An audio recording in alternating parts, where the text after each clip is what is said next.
Olá, boa noite para você. A polícia já tem uma lista de suspeitos de envolvimento no resgate de um traficante preso dentro de um hospital no Rio de Janeiro. Houve troca de tiros. Uma pessoa morreu e 2 ficaram feridas. 11 detentos ligados à invasão devem ser transferidos para presídios federais. Policiais militares vasculharam mais de 20 comunidades em busca de criminosos. Segundo testemunhas, pelo menos 15 homens armados invadiram o hospital no centro do Rio.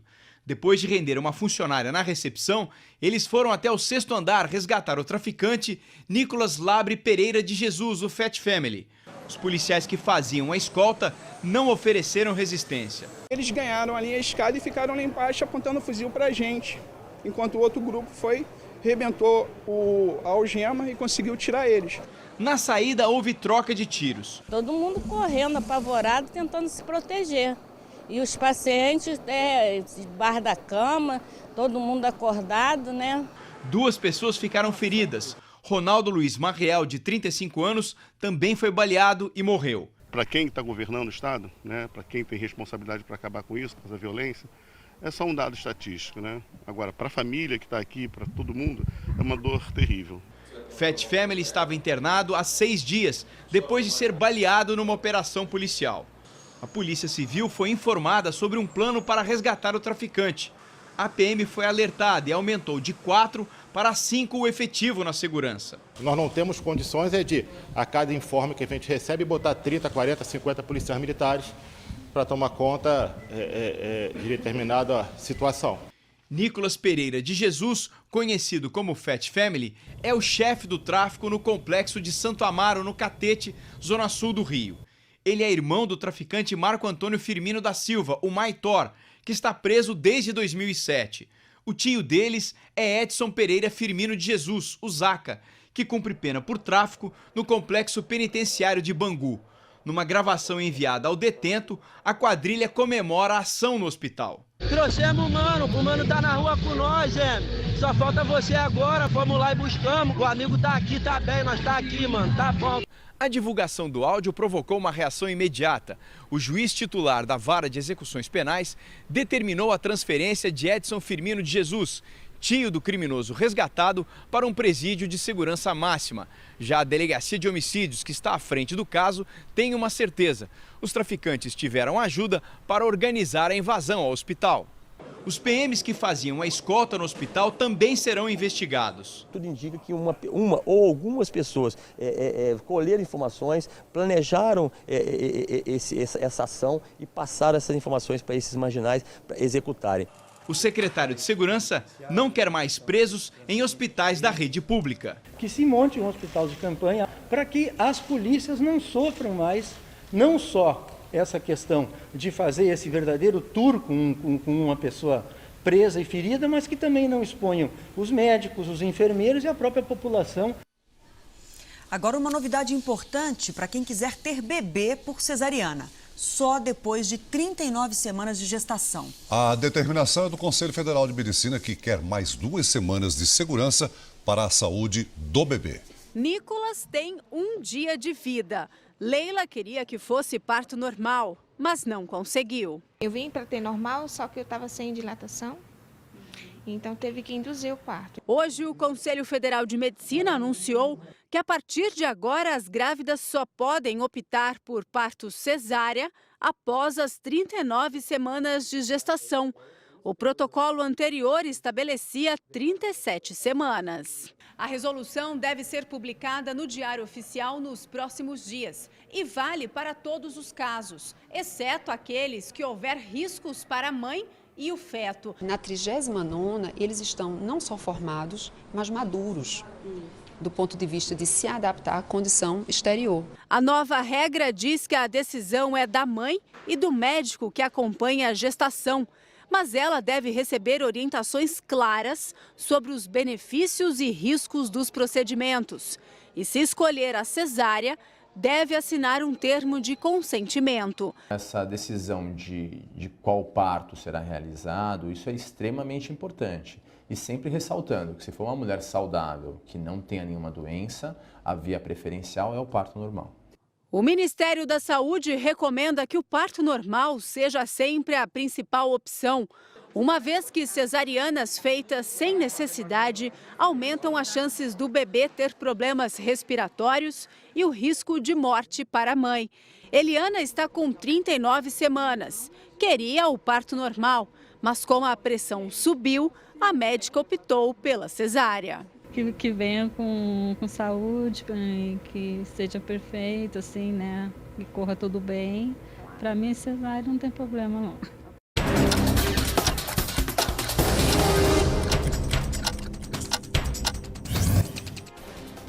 Oficiais de justiça cumpriram mandado de busca e apreensão no gabinete do prefeito do Rio de Janeiro, Eduardo Paes. O objetivo foi apreender a agenda oficial do prefeito, que pode estar violando a legislação eleitoral ao vincular a imagem do pré-candidato Pedro Paulo Carvalho em eventos da prefeitura. Ainda no Rio de Janeiro, começaram a ser vendidos em bilheterias os ingressos para os Jogos Olímpicos. Os postos também vão funcionar para a retirada de bilhetes adquiridos pela internet. Em Minas, manifestantes bloquearam uma rodovia em Contagem. O protesto é para reivindicar a construção de uma passarela após a morte de uma moradora da região. O trânsito ficou congestionado. Em Foz do Iguaçu, no Paraná, um dos traficantes mais procurados pela Interpol do Paraguai, Argentina e dos Estados Unidos foi preso em casa. Ibar Corrari vivia com uma identidade falsa. Ele é suspeito de organizar o tráfico de drogas para o mexicano Joaquim Guzmán, conhecido como El Chapo. Apesar do frio intenso já ter chegado em várias regiões do país, oficialmente o inverno começou hoje às 19 horas e 34 minutos. E a expectativa é de que as baixas temperaturas continuem. O paulistano até se assustou com as temperaturas congelantes dos últimos dias de outono. Fazia anos que não fazia esse frio, né? Quantas blusas hoje? Hoje eu tô com 3, mas já tô preparada para amanhã vir com mais. É melhor se preparar mesmo, porque com a chegada do inverno, os termômetros vão despencar de novo, principalmente no sul e sudeste. A menor temperatura registrada pelo Instituto de Meteorologia aqui na cidade de São Paulo foi de 3,5 graus na semana passada. Um recorde que pode se repetir ao longo da estação mais fria do ano, que começou hoje, exatamente às 19 horas e 34 minutos. Esta fábrica de cobertores no interior paulista comemora. A chegada do inverno vai aquecer ainda mais as vendas. Eu acredito que aumentou cerca de uns 200% da nossa produção. O inverno começou agora há pouco, às 19 horas e 34 minutos. E nesse momento o Sol ficou mais distante da Terra e o hemisfério sul recebeu menos energia solar. Além disso, teremos a noite mais longa do ano. O inverno será mais úmido que o normal em parte do centro-sul, como mostra a área azul do mapa. Já na área vermelha, a chuva será abaixo da média. Fará mais frio na área azul e as temperaturas serão mais altas do que a média na área amarela. Amanhã chove forte entre Paraná e São Paulo e entre o Amazonas e o Amapá. O dia será ensolarado no interior gaúcho e entre o Acre e o Nordeste. Em Florianópolis, máxima de 15 graus e em Palmas faz calor de 34. Em São Paulo, pancadas de chuva e faz frio, com mínima de 12 e máxima de 15 graus. Em Cuiabá faz 28, em Salvador 27 e em Curitiba o tempo será chuvoso, com mínima de 7 e máxima de 11 graus. Mesmo falido, o governo do Rio de Janeiro não economizou na hora de fazer a lista do supermercado. Os itens para abastecer a despensa incluíam 90 quilos de frutas vermelhas e carnes de primeira, como picanha e filé mignon. O governador em exercício, Francisco Dornelles, confirmou ontem que o socorro financeiro da União de quase 3 bilhões de reais não é suficiente para todas as contas atrasadas. As obras da linha 4 do metrô e o reforço na segurança pública serão as prioridades. Os servidores terão que esperar. O governo ainda deve quase 470 milhões de reais de parte do salário de maio aos funcionários públicos. Eu recebi R$80 do meu salário esse mês porque o governador pagou com atraso e com isso o banco descontou o empréstimo que eu estava na conta, botou juros e só sobrou R$80 para mim passar o mês. Enquanto os servidores sofrem, o cerimonial do Palácio Guanabara ignorou a crise na hora de comprar alimentos para o governador e seus secretários. O cardápio foi planejado com frutas importadas, pescados selecionados e carnes nobres. Produtos avaliados em mais de R$370 mil. Na lista de compra, 90 quilos de framboesa, amora e mirtilo, uma fruta muito apreciada pelos americanos. E quase meia tonelada de filé mignon, picanha e alcatra. A assessoria do governador em exercício informou que o pregão eletrônico foi cancelado, mas já era tarde para evitar as críticas. Se não há recurso para pagar o funcionalismo público, que trabalha e no fim do mês tem o direito de receber o seu salário, não é possível que despesas que não sejam essenciais sejam feitas por parte do Estado. O governo federal fechou um acordo com governadores que dá aos estados mais tempo para pagar as dívidas com a União. A proposta foi acertada hoje com a equipe econômica e o presidente interino Michel Temer. A renegociação da dívida de quase 430 bilhões de reais foi discutida no Ministério da Fazenda. Henrique Meirelles anunciou uma carência de 6 meses até que os governadores reequilibrem os caixas. Os pagamentos serão retomados em janeiro. Isso significará, sem dúvida, um alívio para os estados que poderão utilizar esses recursos para o pagamento de servidores, para o custeio da máquina e até para novos investimentos. Os 2,6 bilhões que os estados deixaram de pagar por conta de liminares na Justiça serão divididos em 24 meses, com a primeira parcela vencendo já a partir do mês que vem. O impacto para a União será de 20 bilhões em 2016 e 15 bi nos 2 anos seguintes. Os governadores se comprometeram com o presidente interino, Michel Temer, em não seguir o exemplo do Rio de Janeiro, que declarou calamidade nas contas públicas. Todos os estados entenderam esse fato, foram solidários a se ter uma solução complementar para o Rio de Janeiro para viabilizar a questão da Olimpíada. Nós temos que ter consciência da gravidade da situação fiscal brasileira e que o que interessa é a retomada do crescimento da economia. Na reunião também ficou acertado que o teto nos gastos do governo federal deverá ser estendido aos estados na mesma proposta enviada ao Congresso Nacional. Michel Temer não só celebrou o acordo emergencial, como criticou a gestão anterior pela demora em resolver o impasse. Depois de um longo inverno, parece que a luz se acendeu no horizonte, né? Nós estamos fazendo isto em caráter emergencial para depois nós consolidarmos, se Deus nos permitir, uma grande reforma federativa no país. Esta semana, o Jornal da Record te leva para uma viagem ao leste da Europa. Vamos descobrir as belezas de um lugar ainda pouco conhecido dos brasileiros, a Bulgária. O repórter Luiz Gustavo mostra curiosidades do país, como a do casal que anda sobre a brasa sem se queimar.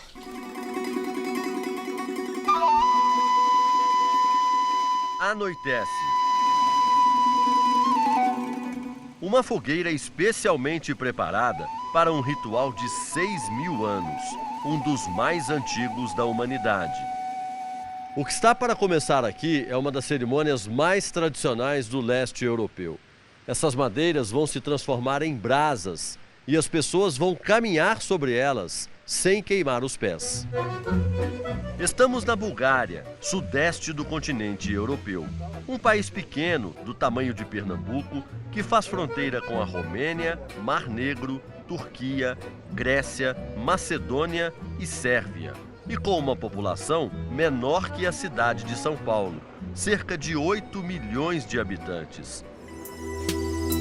A maioria dos búlgaros acredita que caminhar sobre carvão aceso demonstra poder da mente e espiritualidade.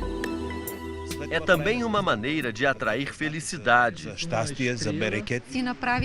Mas recomendamos que ninguém tente fazer isso em casa. Dizem os amigos Nick e Nina, que preservam a tradição nacional.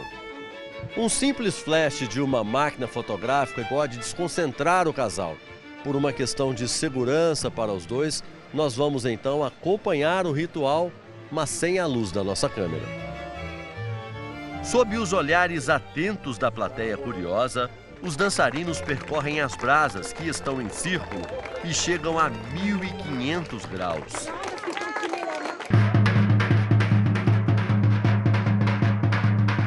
Nick ainda carrega espectadores no colo. Mas por que as pessoas não se queimam? Para esta médica, a resposta está na lei da física. Caminhando rápido, a sola do pé tem pouco contato com a brasa. Não dá tempo do calor ser transferido para o corpo. A cinza funciona como isolante térmico, então fica um pouco mais fácil da pessoa caminhar também. A mesma explicação serve para outro momento da apresentação do casal búlgaro: apagar o fogo com a língua. Neste caso, ainda tem a saliva como camada extra de segurança. Os pés estão sujos, evidentemente, porque eles pisaram na brasa, mas não se vê nenhum ferimento.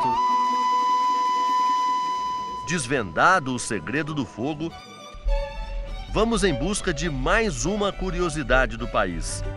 A Bulgária comemora o título de Jardim do Mundo. As flores enchem de cor e vida casas e praças, enfeitam a nação orgulhosa de seus camponeses que saem para o trabalho antes do amanhecer. É tradição, durante a colheita, o casal mais velho oferecer um pão para todos que vão participar do trabalho.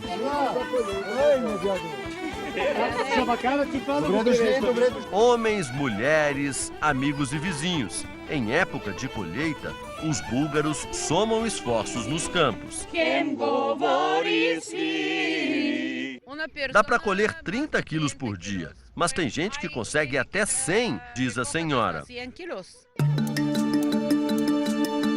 Toda a produção é despejada nos cestos, prontos para serem levados para as destilarias. É dentro desses cilindros que acontece a transformação. De um lado entram as pétalas, do outro sai o óleo de rosas purinho, pronto para ser comercializado a preço de ouro. Os búlgaros não contam como transformam rosas em óleo. Só o que revelam é que são necessários 3.500 quilos de pétalas para produzir 1 litro, vendido por até R$40 mil. Ou seja, uma gotinha sai por R$20. Não é à toa que esse produto já vale mais do que ouro. A revolução no setor veio há 35 anos, quando a indústria de cosméticos começou a usar óleo de rosas como matéria-prima. Hoje são mais de 400 produtos no mercado. O óleo tem mais de 300 componentes naturais que fazem muito bem para a saúde, explica a diretora da maior indústria de cosméticos da Bulgária. A indústria fica na cidade de Karlovo, numa região conhecida como Vale das Rosas. A cidade quer ser parceira de Barbacena, interior de Minas, grande produtora de flores no Brasil. Barbacena pode ser nossa porta de entrada para o Mercosul, diz o prefeito de Karlovo.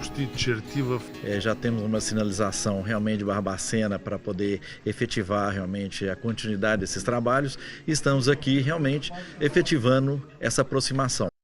Os búlgaros também conseguem transformar rosas em balas que tiram o mau cheiro do corpo. Uma bala desodorante. Quem diria? Dizem que basta chupar uma para o efeito durar até 3 horas. O segredo está no recheio da bala, um líquido extraído da própria rosa com o mesmo componente que reproduz o aroma da flor no suor da pessoa. No comércio, um saquinho de balas é vendido pelo equivalente a R$4, com a promessa de espantar o mau cheiro. É ótimo, principalmente para agradar meu namorado, brinca a estudante. São os aromas e os sabores de um país encantador.